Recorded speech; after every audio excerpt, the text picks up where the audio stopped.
Sorry about that. Okay, good afternoon and welcome to this very special show where I'm talking to Michael Q Todd. Good afternoon, Michael. Hi, Stephen. Thank you so much. It's good afternoon for you there. I'm in Tokyo. I heard you asking where I was before. In Tokyo. I did, yes.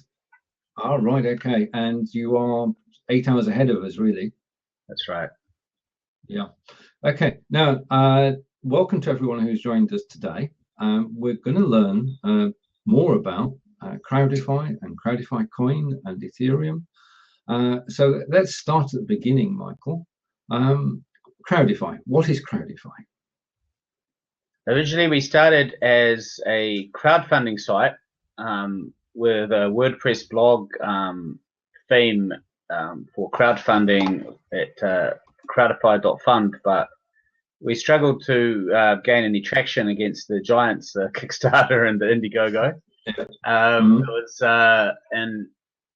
it dawned on me that we needed to build some community around what we were doing to get that kind of support. So the other thing was that I had another site called the Web Tools Wiki, which we've got about 4,500 pages about different internet tools, things like that. And I thought, well, how can I put the two of them together?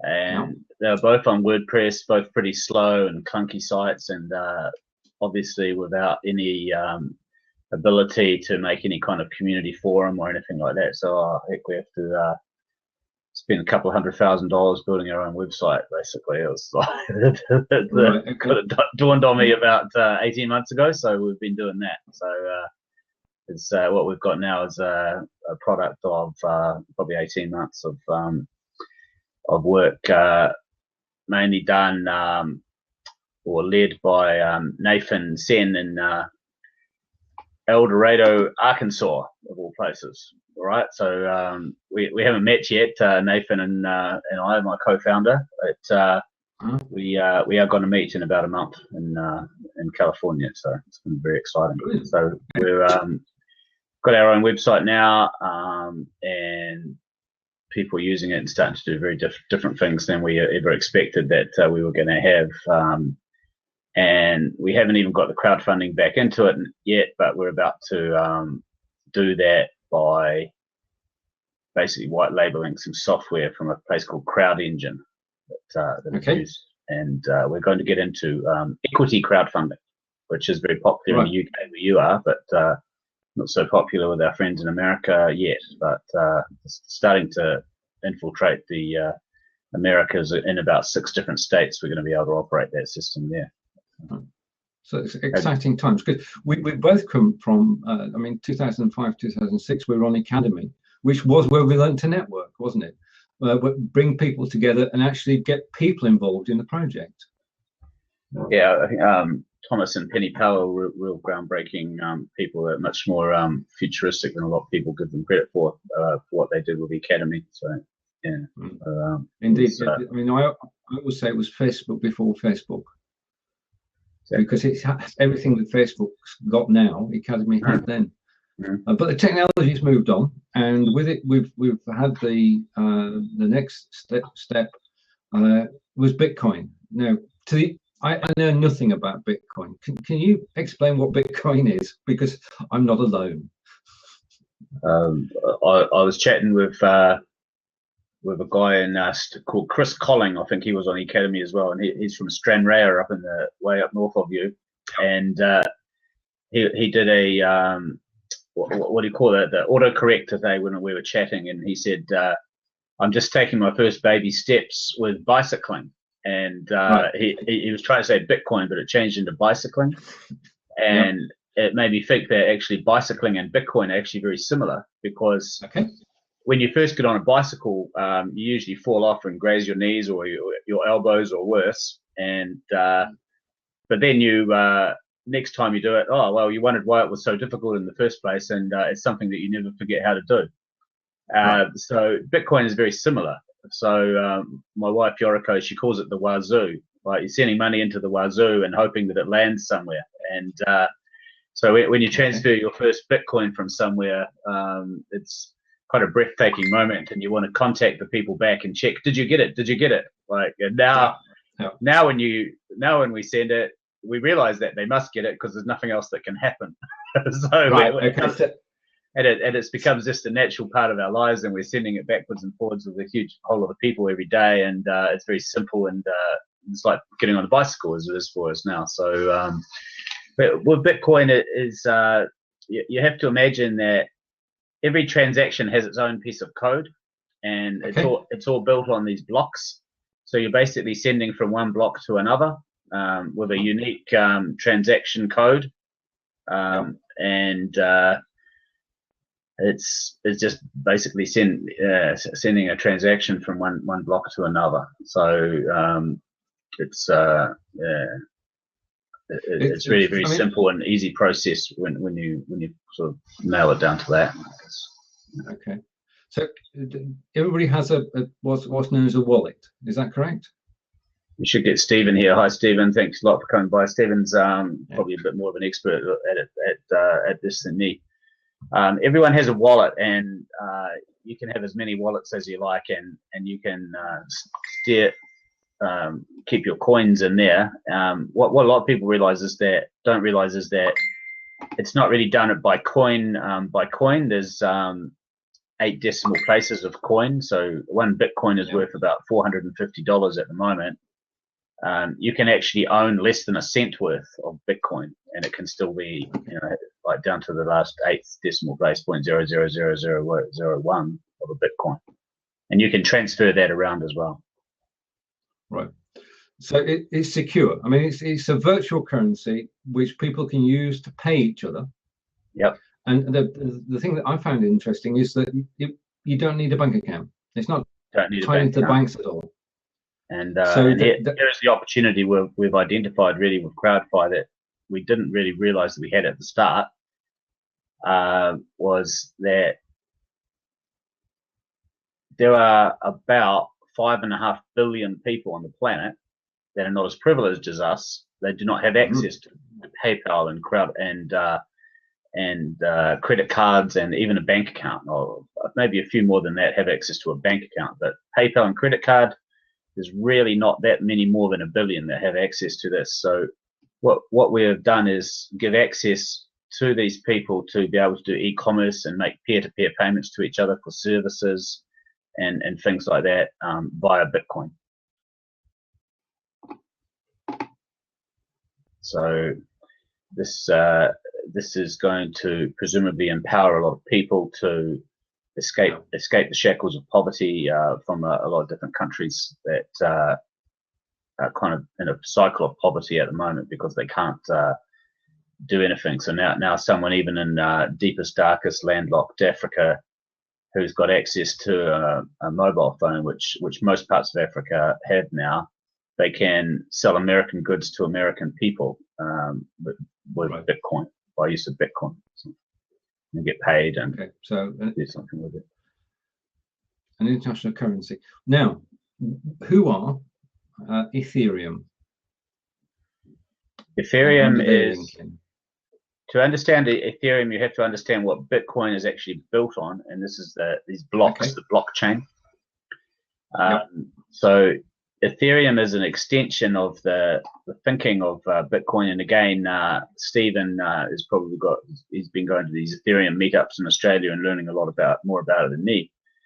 But Ethereum takes computing and the internet to a different level because it sets up a network of computers that talk to each other, and it's not really the internet. It's a different thing, and Ethereum is built on a whole different browser called a Mist browser, which is in testing at the moment. But if you can imagine that the original browser was actually invented around about 1987, which is 8 years before Windows 95. So they didn't know that we were going to have all these windows stacked up and opened when we were using the computer when they made the original browser. So it's kind of obsolete technology. And I think you as a long-term computer user and programmer, Stephen, you understand what I'm saying here is that the browser is not really suited for how we're using the computer at the moment. So the Mist browser is an answer for this, and everything's down the left-hand side of your page. and you're more coding into the browser than just putting things into it now. So you can do a wide range of things with the browser, and it's got much more exciting possibilities, and it's decentralized. So a big company like Apple or Amazon or Facebook or something, they can still do well in the Mist browser and with Ethereum, but they're not going to be able to dominate things as they do now.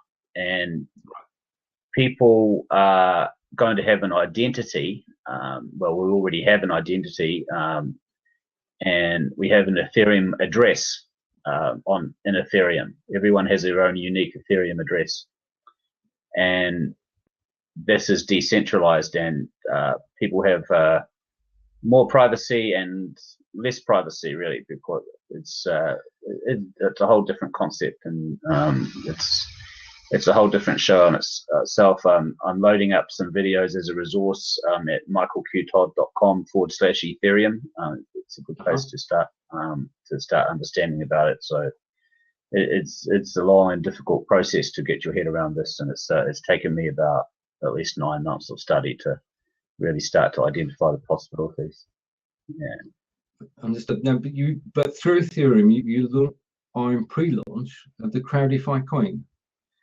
And what we've done with our coin is that it's built on Ethereum, and if Ethereum being something different from the internet and being something different from the traditional way of thinking, is not really meant to be used with the internet. So I think we're the first people that have built an Ethereum coin that is actually able to be used in the internet browser. So there's been quite a lot of development in what we're doing, because the danger was, of course, to get too far ahead, and it's going to take some time for people to adjust to move into the Ethereum space, possibly 6 months, possibly a year, maybe even 2 years, or something like that. So there was some danger that we can, as Stephen says now, your reputation is tied to your ETH address, your Ethereum address. Exactly. It's a reputation network, which you'll like as well, Stephen. The respect thing and everything like this, you'll like this. Our coin can do a number of things. For example, when you pay someone with an Ethereum coin, you can write a contract that will send money to a whole lot of different other people. This is called a side contract on the blockchain, or a smart contract.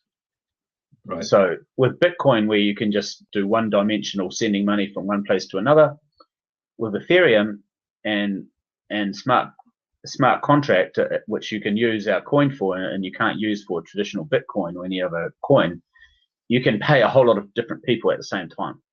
Right. So if you can imagine someone going into something like iTunes and buying a song, there's the singer, there might be a songwriter, there might be a lyricist, there might be like some music that's been sampled into the song as well. They need to be paid. There's a manager.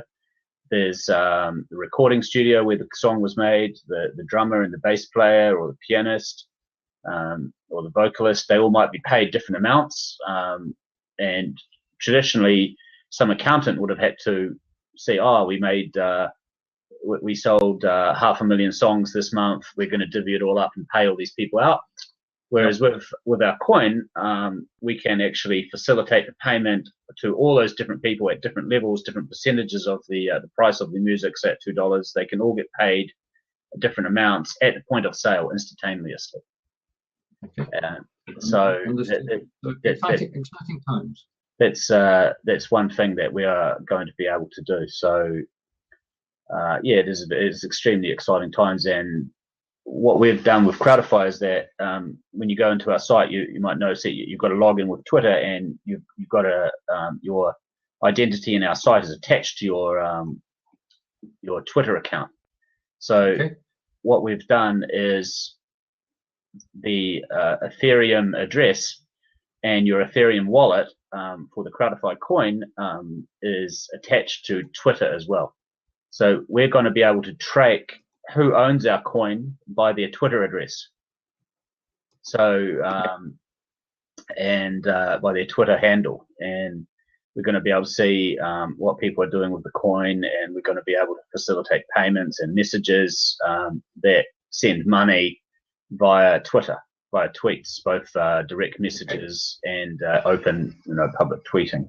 So yeah, all stuff that people have not done before. So we've got a team of 8 programmers working on our site at the moment, but 3 of them are specialists actually using the coin, developing the coin. Sorry. So they're in Australia's Tom and Barry and Felix. And Felix, a New Zealander like myself. They're actually working every day developing the coin, and in the last couple of days they actually have finished off the development of the coin, which is extremely exciting. And we're starting to realize that we can do things that we didn't realize that we were going to do before. So, for example, we could be a coin for a multinational company that's making payments to in a whole lot of different currencies at different time, say every week, to a whole lot of different staff, where they're having to perform a whole lot of transactions to do that at the moment, and someone's taking a lot of time and trouble, and they've got to check if the staff have done the work and all this kind of thing now. But now they can write a smart contract, for example, where a member of staff completes their timesheet for the week, which signs off saying that they've done their work for the week. This smart contract will unlock a payment that is already sitting ready for them on the blockchain, and this payment will automatically made. The company doesn't have to do anything with it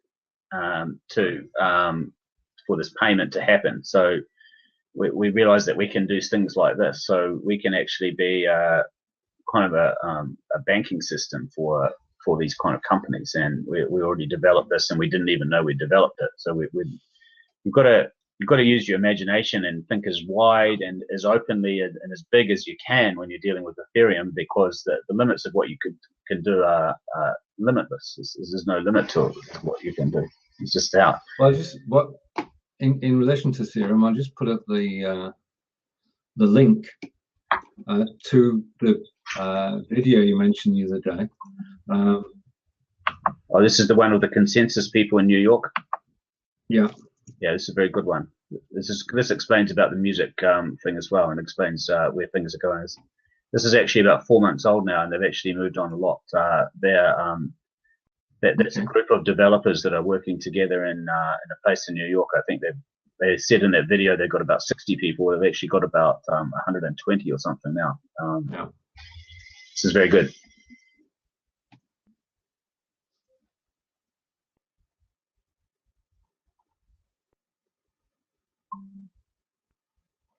And this is what the Crowdify coin is based on? Yeah.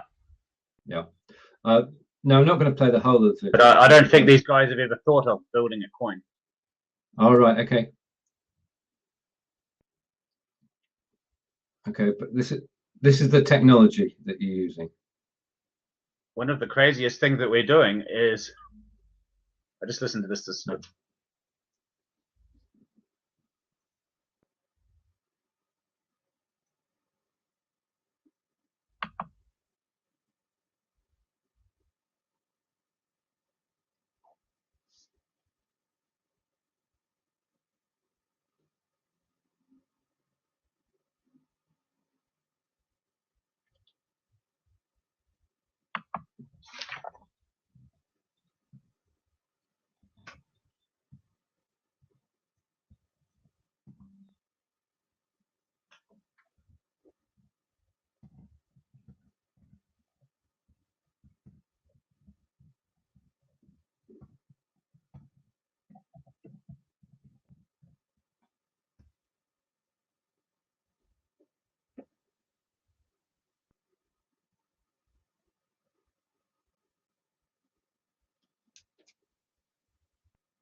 Okay.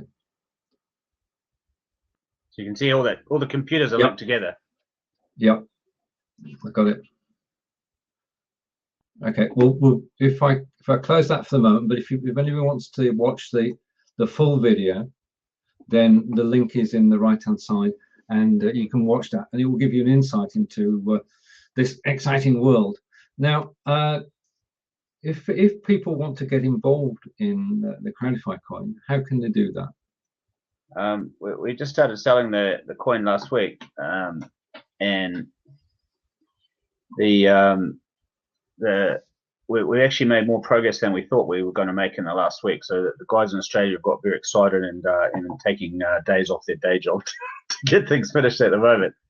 One of the things that you can't believe is that a lot of my friends and especially my lawyer friends cannot get their head around is that we're paying quite a lot of money every day to these developers and programming this coin, and it's there for the world to use once we've done it. They said, well, how are you protecting your IP? It was, well, I said, well, this is a very interesting thing, is that it's the opposite thinking of that, is that everything is open source that you do with Ethereum.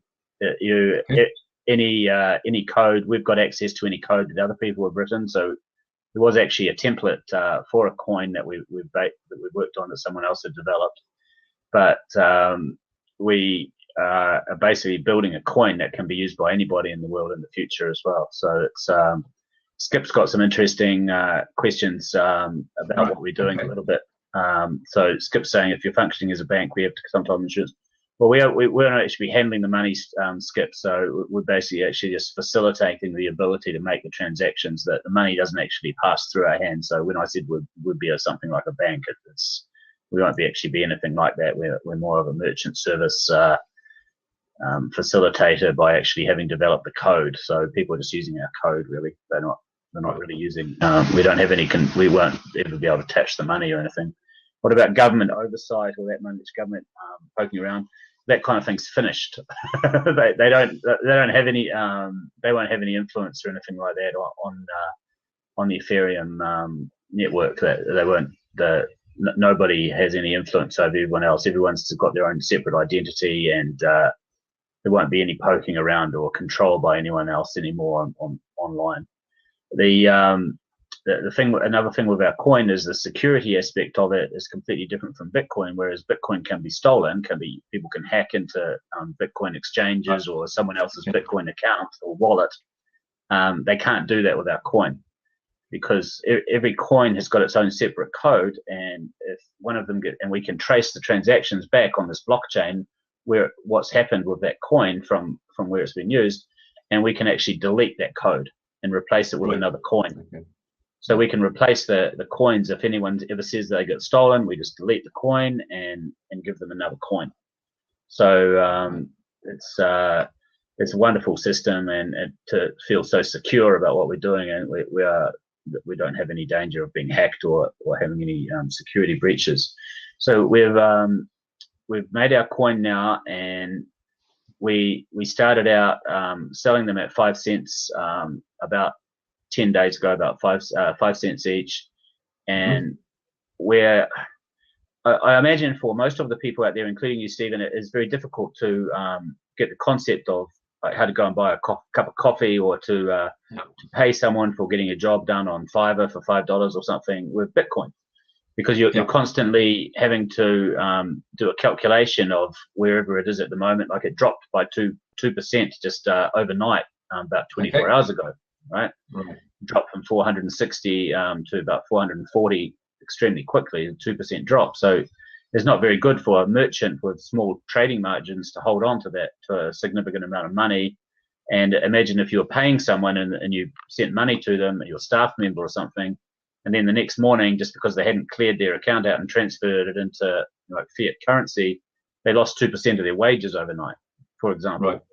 So we're aiming at having a stabilized price for our coin, which I don't think has ever been done before either. So we're aiming to track pretty closely to the US dollar eventually. But to get up to that level, we have to build from somewhere, and we have to keep adding different products and services into Crowdify to be able to justify the price of the coin and get enough interest in it so that people are going to use it to be able to access discounts and do different things with the coin. So we're constantly adding in new products and services. Like we just added in a mind mapping platform into the site where usually people would have had to pay. It's a project management mind mapping where you can mind map with other people. think you'll also be, for example, that's a service that we offer, and we just improved our events area, and now people can make payments for events in our event area, like Eventbrite, and they can give people a discount if they use Crowdifycoin, for example. So we're adding all these products and services that people can do, and once they do that, the hope is that thousands of people will want to hold on to $200 or $300 worth of Crowdifycoin in their wallet, just because they're going to be using it for different things. So I think if you remember on the Empire Cred with the V's is a similar concept to what they were thinking of there. So people would hold on to a certain amount of the currency because they don't want to be going and having to go through the process of having to buy it every time they want to do it. They'll hold a certain amount in their wallet. So what really we're aiming at doing is having more and more people holding that $200 or $300 of Crowdifycoin in their Ethereum wallet. And it's just a case of getting more and more of these people involved, and the price will naturally go up because of that. So we're aiming at getting to a price of $1, around about $1 initially for the coin, and that's going to be about a 3-month process of the coin going up 1 or 2 cents a day, and sometimes obviously going down a little bit if someone wants to come and speculate on it and sell it.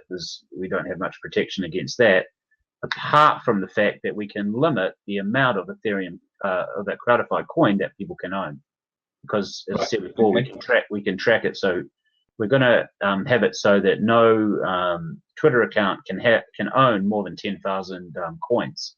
So we're not going to be suspect to people crashing the price of our coin by buying, say, 500,000 of it and selling them all at one point and crashing the price down, because we want to build something that looks stable to a merchant and is easy for people to understand. And initially we want to, and we also don't want some speculators coming in as a group or as one person and buying a huge amount of it and pumping the price way up very quickly and making a huge profit from it. We want our friends and the people like yourself and the people that have bothered to listen and the people that have been using our site already. We've got about, 1,500 users or something in our site. We want them to make a little bit of money out of this coin and start using it in our site and testing it out and seeing what they can do with it, this kind of thing, gradually getting more confidence with it and using it. So we want these people to actually be buying the coin now as it rises in price, and perhaps they can sell a little bit of it on the way up and take a little bit of the profit because of the time that they've been put in testing it and everything. They deserve to take some of the profits from it. And Stephen that's on here is one of the people that's doing that with us at the moment. So thank you, Stephen, and everyone else who's trying out the coin. I put the price up. At the moment, we're putting the price up in a controlled way, about a cent or two every week. And we're going to keep doing that until June the 15th, and then it's going to go onto the open market at 30 cents a coin on June the 15th. And this is what Ethereum did, exactly the same thing as they did themselves with their own price for ETH, which is ETH. So now the price of that has gone up to about $14 or so, but we're not going to do anything like that. But a lot of people are buying that to use for different things, but we don't expect to be quite as popular as they are. But they did start their price at 1 cent and then go up to 30, and then they went out to the public. So we're trying to follow a similar path of what they did and use the same process that they did. So it's already been done like this successfully. So we're just basically following the footsteps of that and trying to be as responsible as possible about it by not crashing the price down, which we're not the first people to build our own coin and our own economy and everything like this as a club or as a community. And there's been quite a few other people done that this year, and I've actually participated in it. But what they've done is go in and go and sell a huge amount of coins off to their community and get a whole buzzer going about it, going and taking the price up, say from 5 cents to $3 or $2 or something like this. And then when they get up to that point, they've sold millions of dollars worth of it and crashed the price down. And a lot of people have been burned and lost money that were actually their loyal followers and testers and things like that at the start, and it's created a lot of bad will. We're really aiming not to do this, and so we're actually going to operate some kind of like a central bank strategy, where is with the British pound or the euro or something that you're familiar with. they usually do not let their coin fluctuate more than 1% up or down every day. They put in buy or sell parameters around their coin every day. So once we go onto the open market at 30 cents on June the 15th, we are going to put these buy and sell parameters around our coin. So if people come in and try and buy a whole lot of them really fast, we start selling a whole lot of them to counter that. And and vice versa. If someone starts selling a whole lot of them, we'll buy a whole lot back. And this is going to be done with Bitcoin. So people are going to buy and sell our coin with Bitcoin, and we will operate our own exchange in our own site.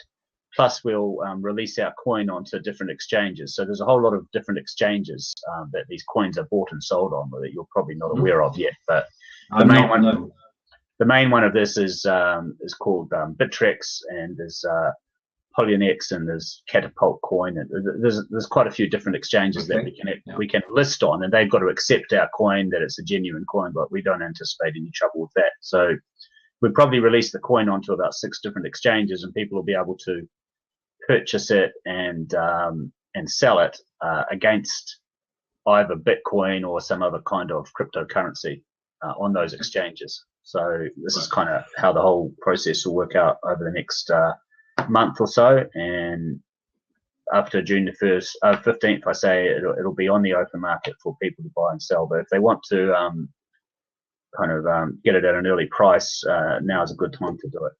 So for the moment, then, the Crowdify coin is kept in an Ethereum wallet. Yep. The current price is 7 cents. 7 cents. Yeah. It will go up to 30 cents before it goes public. Yeah. When it goes public, people can buy Crowdify coin by exchanging for Bitcoin or similar cryptocurrency. They can do it. They can do that now. They can buy it.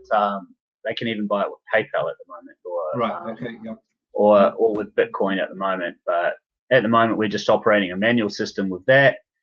But we've set up a sales page. So actually, on June the 1st, we could run that sales page at the moment, but we're more interested in reaching out to trying to make sure that everyone in our community actually knows what we're doing, so they can all buy a little bit of it and start testing it out.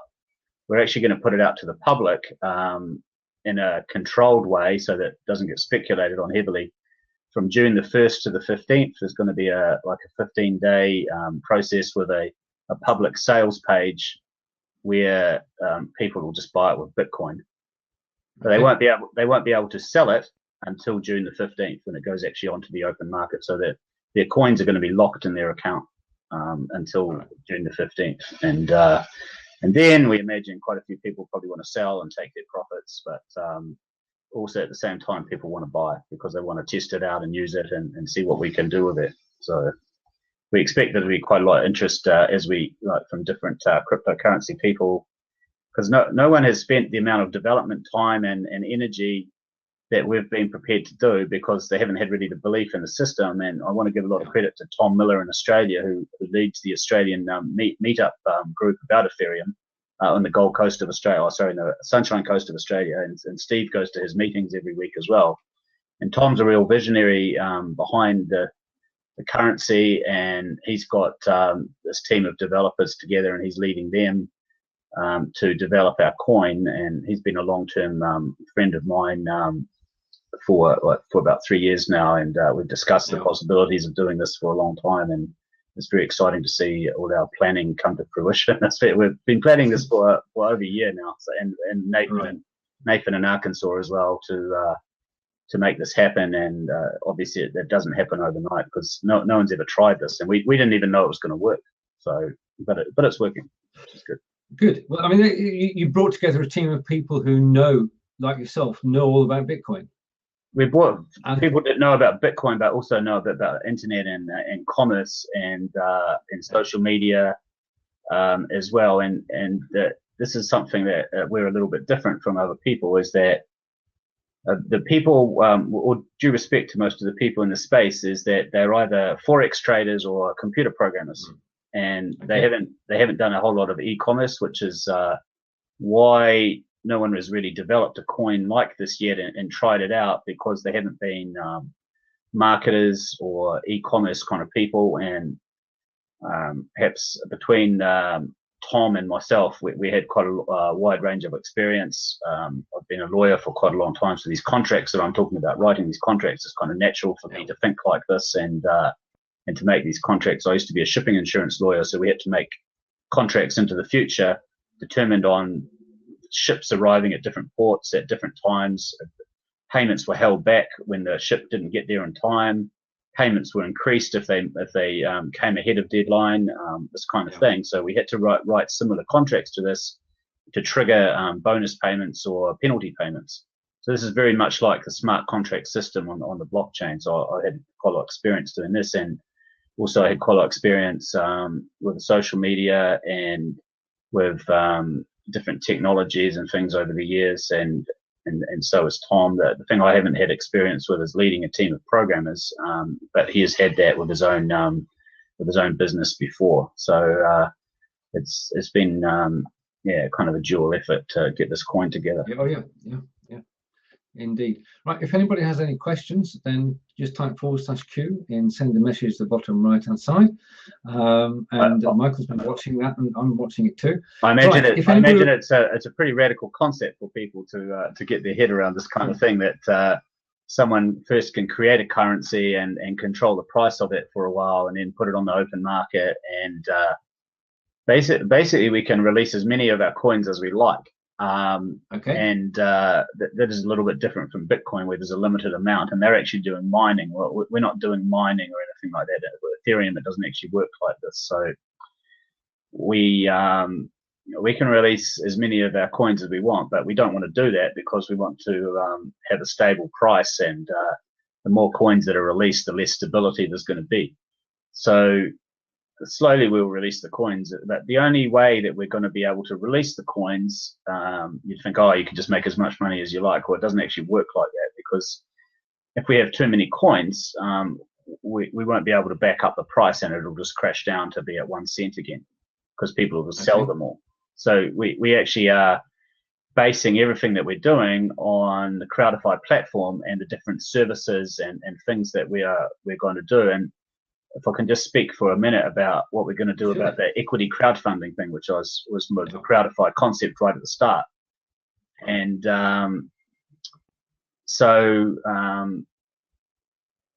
Stephen said, Cargo Chain just won a hackathon with the Ethereum smart contract for shipping. I've been studying this too. It's extremely interesting. So what we're going to do, I guess you know a little bit about equity crowdfunding. That a little bit, yeah. So a new startup business wants to raise money. Traditionally on a Kickstarter or Indiegogo or something, that's called reward crowdfunding. Usually, where maybe they sell their product at a discounted price or something like that, and someone goes in and pays $50 and they buy some new kind of water bottle or something like that that's never been used before, something like this.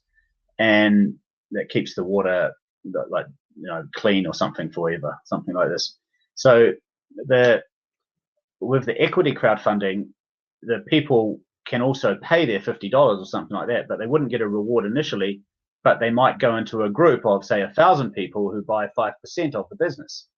And so they're backing that the business is going to succeed, and they want to take an interest in how it develops, and this gets people interested in what's behind the business and how the business is progressing, and they usually come in and give it some support, either with social media support or introducing it to their friends, or introducing their network, and say the company needs a new designer or somebody who's got some equity in the company, even though it's a really tiny little slice. They might say, I know this great graphic designer who will work, for not so much money to help design the product or something like this. So you're basically sourcing a huge amount of supporters. And there's a thing called Crowdcube in crowdcube.com in the UK. It's had over $80 million of investment into it, including a huge amount from the UK government, which has been a great source of funding and support for a lot of UK startups. And in Europe and the UK, this has been a very popular concept of raising money and raising support for some time, but hasn't been popular in America, and no one really knows why. But only 6 states actually are allowing equity crowdfunding at different kind of levels of at the moment. So I'm not even sure if Australia allows it. I don't think New Zealand allows it, but some countries allow it. So we are going to have two different systems of crowdfunding in our site, the reward crowdfunding and the equity crowdfunding. But what we're going to do is that when people make a transaction in our site with the Crowdify coin, we're going to do a thing. It's going to be like a little bit like a tax, and we're going to take 10% off every transaction. But we're not going to keep that 10%. We're going to put that into a different wallet, and it's going to be called an investor coin inside our site. So you're going to hold an investor coin, and if you don't use that coin that month, you're going to lose it. Okay. All right. Yeah. So this is going to force you to take an interest in the campaigns that we're running to support the different startups, and you can invest in a portion of them with that coin, and take a tiny little bit of equity in those startups with your investor coin that has been kind of taxed off you by doing transactions with the Crowdify coin. Can you understand how we're doing this? So yep. If we didn't do it this way, people would just say back, oh, I'm not interested in doing any crowdfunding or anything like that. I won't do anything, and these campaigns may not get so supported. But if people are going to lose them by the end of the month, if they don't use them, we feel that this will create an incentive for them to take an interest in the campaigns and shovel some of their money towards the campaign. And when they do that, we will redeem that tax money back for actual real fiat currency to the startup. So we'll be buying back those investor coins automatically when that happens, when those people decide to do the equity crowdfunding.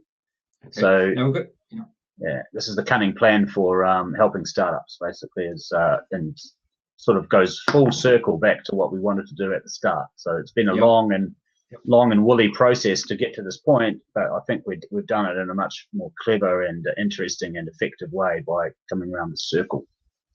Right. Okay, just going back to Crowdifycoin for a moment. We've got a question from Skip. Yeah. Does that mean you'll buy back Crowdifycoin to keep the price up if needed? Yeah, we back it to buy it back at any time you want. It's full money back guarantee all the time on the coin. Yeah. Okay. So while we're selling these coins at the moment, like I've been selling a few $1,000s worth of these coins every day. Yeah. We've actually been putting quite a lot of it. I've got like different wallets that the money is all going into. Mm-hmm. So with Coinbase, you can, on the Coinbase wallet, which is the most popular cryptocurrency wallet or Bitcoin wallet, you can create as many different wallets as you like inside your own account. And this is Coinbase. This has had over $150 million of venture capital investment, mainly from, ironically, the guys that actually invented the browser, Andreessen and Horowitz. Okay. And they actually invented the browser back in the 80s, and now they are the leading investors in the blockchain technology. Could you believe it? There's a venture capital company. They're kind of futurists, these guys, right?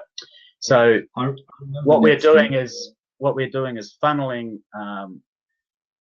Most of the money is going into development for site development of Crowdify and design development and paying our support staff and customer service staff, this kind of thing. But we are also keeping a fighting fund of Bitcoin to be able to buy back when people sell our coin. So we're keeping a quarter of it at the moment to do that, Skip. Okay. So this is how we devised a system that should be pretty much foolproof to. So this is, I think, what the original idea of these currencies was, that they were backed by gold. So we're actually backing our coin with Bitcoin. If it's a little bit like backing your coin with gold. Our coin is going to be always backed. So we've always got enough Bitcoin in reserve to be able to buy back however much people want to sell. So we just keep that all in reserve there. So. Right. Yeah, I understand that. Right. Okay. Well, that's been fascinating. I think we've and a lot of the ideas that we've had have come from Empire Revenue, right? So, for example, we're going to have a shop in our site that people can sell their services and things like this, and we're also going to have a point system, a little bit like Clout and Empire Revenue, to create some interest in our things, but we're actually going to use this locally in our site. So actually we're going to facilitate in real life meetings in London and in different cities around the world. So we're going to find out who the most influential people, and when you go into our site, you'll see that you can choose one of about 10 different technology topics. Like you can choose cryptocurrency or clean technology or programming or something like that as your favorite topic. So what we want to do is find out, say, who the most influential 50 people about clean technology are in London, and invite them along to an event where a startup might speak about their new clean technology product, or someone who's been successful in the clean technology space. They will come along and be a speaker. People will network there. If someone wants to launch a new product or something like this, and they want to do like an influencer marketing campaign, we're going to be able to tell them who the influencers are and get them along to meetups in different cities. So we've taken the idea of the influence score from Clout and Empire Cred and different places, but we've localized it and made it subject related. So there's 2 extra extensions on top of what they did. And so perhaps no one's ever done this before. So as you know, I've been heavily involved in Empire Cred from day one, and I also was heavily involved in the development of Clout as part of a thing called the Clout Squad. I formed this thing called the Clout Squad that helped be a kind of strategic feedback service for Clout when they were developing their coin. So we, like Stephen says, we have a Sunshine Coast Crowdify group, and someone will be the manager of that city, and we'll run meetings about different technology during the week. Like we're going to have a thing called New Money Mondays, which will talk about cryptocurrency on Mondays around the world and different places and different times. And we have a Clean Tech Thursday or something like this, like different days where different meetings are happening, and maybe some of these will be broadcast on something like Blab, where people can watch online as well. So it's and then at those meetings, if a startup comes and speaks, we will have the facility with our investing program, with the equity crowdfunding, that people in the room can go, wow, heck, this is a great idea. Let's all do some equity crowdfunding of this great idea, and let's raise $50,000 for them or something. Mm-hmm. How many investor coins have you got in Crowdify at the moment? And people put up their hands, I've got $1,000 worth, I've got $2,000 worth. They'll be able to get perhaps some funds together even that day, and people watching from around the world, they'll be able to chip in and have kind of a thermometer thing going on, and to reach the target of where the startup wants to get to with people with their investor coins, and kaboom, they raise their $50,000, they've given away 5% of their company or something like that, and they're on their way to success. So this is what we're hoping to facilitate.